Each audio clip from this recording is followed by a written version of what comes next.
Well, I suppose the ritual didn't turn out this year either. I thought for sure the third year would hold the magic. I'm sorry, Hans. It's all right. We tried is the important thing. It's just... Well, go on, boy. Passions go sour when you keep them bottled up inside. I miss my sister. Kitzel had the right of this village for so long, and I wouldn't listen to her. I couldn't listen to her. I know that now, but I wish I could talk to her one last time. Now that things are so much better in Hunter's Bay because of her. There, Hans. We did everything we could to venerate Kitzel as one of the ancestors. I know it's painful to be sundered from the loved ones of our past, but she watches over us, even if we can't seem to summon her spirit to us here and now. I know, Sister Grizzle. It is a daily comfort to think of Kitzel whipping the other ancestors into shape. She would have called it a long shot, I know, but tonight I had hoped for something better than just memories and thoughts. Well, now we've got something better right around us here. A tavern full of hard-working folks, friends and neighbors gathered near, and we've got the memory of what brought us together. Aside from his usual tactlessness, Orland's got the right of it. I'm always right. Go on, laugh it up. But the truth bears out. We're gathered here under the fine timbers of the Pampered Cow to tell the tale of how Kitzel helped us shake off our doubts and that there nasty council. Here, you old hawk. And Kitzel showed us why they needed run out of town. And it wouldn't be right if we let a little setback keep us from recounting what we did after Kitzel's sacrifice. I barely knew the girl, but I know she'd want us to get on with it already. Yes. Kitzel loved revelry, and there can be no proper revelry if we stop before our happy ending. Sister Grizzle, tell us how, with a single stroke, you roused the village from our elf-touched stupor. Kitzel! Behold the source of our village's woes. Not the hardship of a hard-working people, nor the supposed corruption of a decadent elite, but the poisonous heart of a treacherous girl. What is she saying? And how could this blot bear to believe her lies? Such is the power of elven magic, my boy. But surely they must see how much Hans, I know you're in the depths of grief, but questions will have to wait until later. And consider, O Hunter's Bay, our swift pursuit of justice. No sooner was the plot revealed than we, your council, sprung into action. See how she sowed dissent among us. Lies of a pagan plot. Behold how she sought to deceive us with this trinket. Bird skulls and string. And yet she tried to tell us it was a pagan artifact. I ask you, how could I, an elder by the grace of our ancestors, bear to hold this thing without burning pain? What falsehoods Kitzel weaved these past few months. And yet, stairs. Yet the falsehoods haven't ended, I see. And another source of our troubles. Errants with their rootless, wandering ways disrupting the peace of our poor village. A poor village indeed. As limited in resources as they are in news from the outside world. You dare to insult these good people? Them? Oh, ancestors, no. I dare to insult you. Oh, yes? Here, in my moment of triumph, surrounded by a mob loyal to me? Loyal, you say? To you or to the elf you worship? Do not listen to her, villagers. This feckless errant is full of the same poison as that girl, our enemy. Nearly 3 generations I've spent studying the classics of lore and reason. 50 years of theory and application. My eyes may have faded, but I can still spy poison when I see it. You need look no further than yourself, of course. I need look no further than that totem in your hands. Hear her, Hunter's Bay. Hear how she uses tired lies to defend herself. I ask you again Please spare me the monologue. They may be elf-touched, but I can show them their path back to safety. That totem is made of bird bones, yes? Have you ever heard the tale of Dicing Cleaver? The bane of bone marrow everywhere he was. What's this? Your pact is broken, you mean old goat. What's going on? What are we doing here? And I'd imagine that elf you bargained with is going to be terribly curious to know how your totem got destroyed. Behold, people of Hunter's Bay, see your oppressor with eyes unshaded by elven trickery. Kitzel? Oh no. Horrible things have happened this night. Rash voices might decry your own complacence, but we know the truth now. The complacence was not your own, but a plot by this woman, Marta, your elder. Do not believe her. My people. Your magic is broken. Now heed my words, Hunter's Bay. Much has been taken from you, but much remains. We cannot change the past, but if you rise up now, we can protect your future.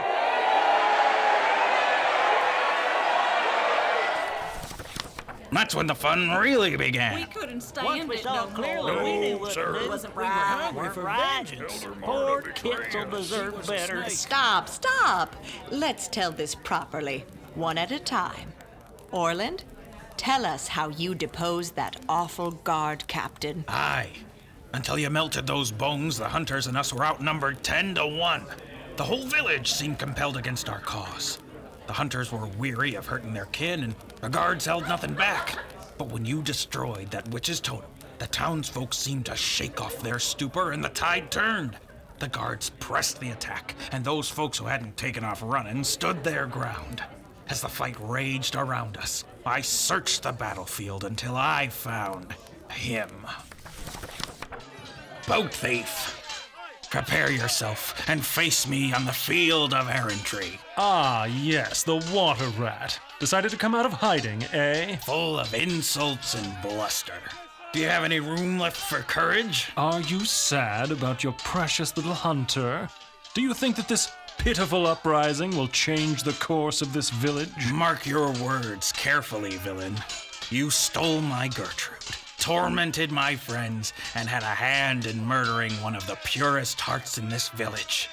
By the way's margin, your treachery shall not go unmatched.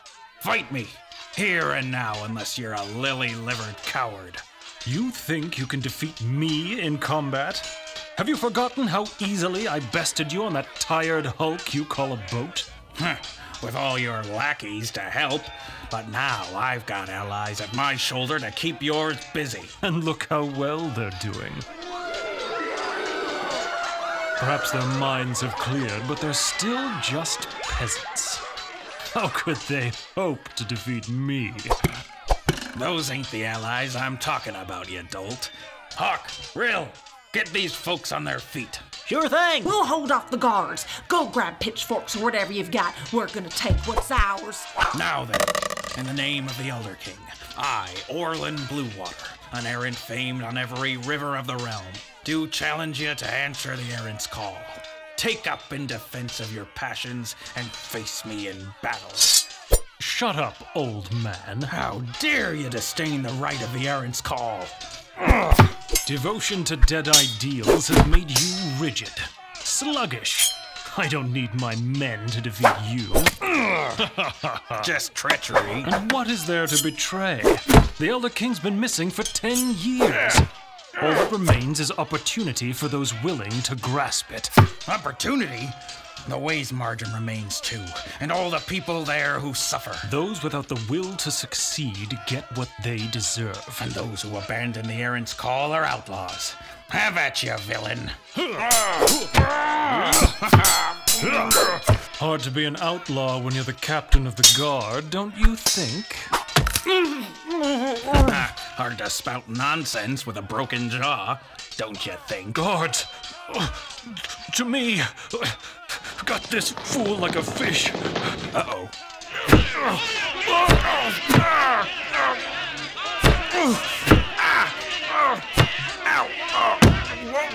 Orland, remember the words.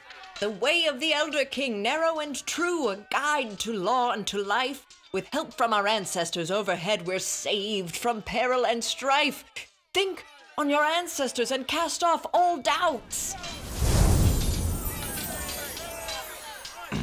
Aye, it was my ma, Rushing Wind Verena, who first mastered the water duck school. Be with me now, ma. Help me show these saplings the rushing wind from a water duck's wings. Take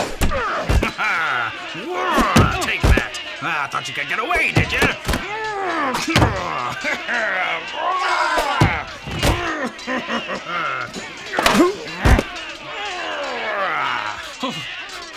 Stop him! Don't let him come closer. Water off a duck's back. He's too strong.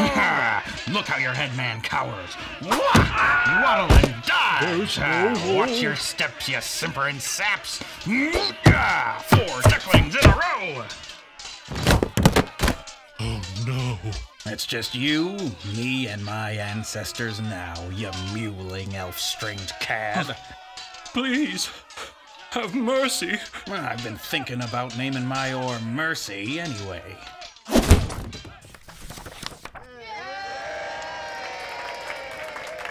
And, well, turns out the guard captain came to an inglorious end. Wet his britches like a wee baby. Right he did, Hawk. He had one last trick left, but I ducked under that blade, lifted him up on my shoulders, and hurled him halfway to the docks. The mob made quick work of him after that. You weren't pretty or nice what we did to him, but then neither is what he done to us. And the same goes for that awful council. Of course, we were nicer to them. If tarring and feathering and kicking them outside the hedge really counts as nicer. It was a shocking end, but a necessary one. The council was a beast of a tyrant, and the captain and his lackeys were their teeth and claws. Prying them loose was the only way to defeat the beast. It was a hard task, Hans, but you've got the right of it. We all remember the words of the Elder King. The long years have shown humanity is more disposed to suffer hardship than to abolish it. But when a caravan of abuses reduces us to oppression, it is our right and duty to rise up and find a new way. Well said, Hans. Those very words lie at the heart of the errant's call. Every man, woman, and child in this village should be commended for carrying on under the weight of such a corrupt council. But it was not how things should be. Your council lied to you, and an elf kept you from seeing the lie for what it was. In his wisdom, the Elder King provided we errants to help you recover from those darkest corners of the way's margin. I see that now. The passing of time has been my constant teacher these past 3 years. But on that night, It's all right, Hans. It pains us all. I had only sorrow for my sister. I wish she could see what we've built in the years since her passing. Well, boy, it'd be an honor to her memory for you to recount for us now how you... Wait, did you hear that? Brother mine. Of course! The magic finished with the tale. Really, Grizzle, you're getting too old. I told you. Hush. Grizzle, what do you mean about the tale? Could it be? Yeah, I guess I really did have the brains of the family. Didn't I, brother? Kitzel! Sister! Well, you can't hug me, Hans. I'm a spirit now. Sister! We've tried to summon you for years, and now here you are. Here I am. There's so much to tell you. Look. We got rid of the old council, of course, but the new council is drawn from all the hubs of the village. Brother! We've got Bertram for matters concerning the villagers, and the dockmaster's daughter took over for her dad, so she knows the needs of all the river traders, and we elected Rill to speak for the hunters. Yes! And of course, anyone's welcome to speak at the council, and we're all... Happier. I know, brother. I've been watching. You did good. Great, even. I knew you could come together if only you could see what was happening.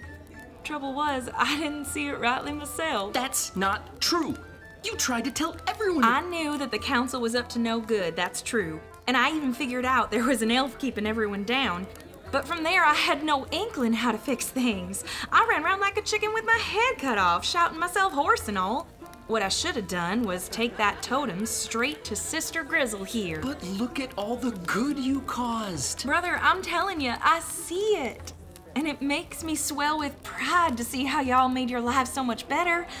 But you can't learn a whole lesson with half a tale. Covering up the truth is how the tale of Hunter's Bay got so dark and twisted in the first place. I can see the whole thing from out here, and I'm telling you, the mistakes are just as important as what went right.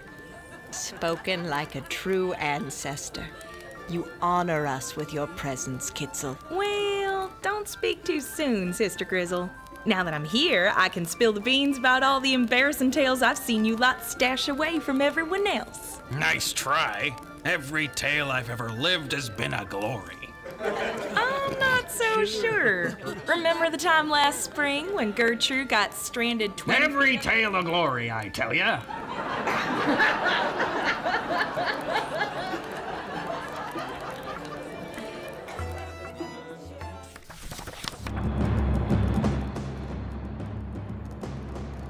Thus concludes The Tale of Hunter's Bay, an original audio drama set in the Blackwood and produced by the Mythic Gazetteer, your guide to bright new worlds. Thank you so much for sharing in our tale.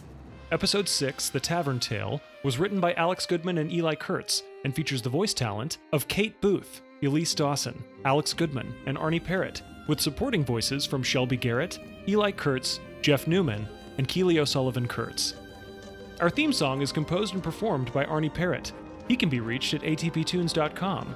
Additional sound effects and music are sourced from Soundly. Find out more at getsoundly.com. Special thanks to Misdirected Mark Productions for broadcasting our tale. To tell your own tales in the Blackwood, download a playtest copy of Errant Deeds, Tall Tales in the Blackwood, on drivethroughrpg.com or on itch.io. Now, for the last time, go forth, errants, and walk the way's margin for yourselves.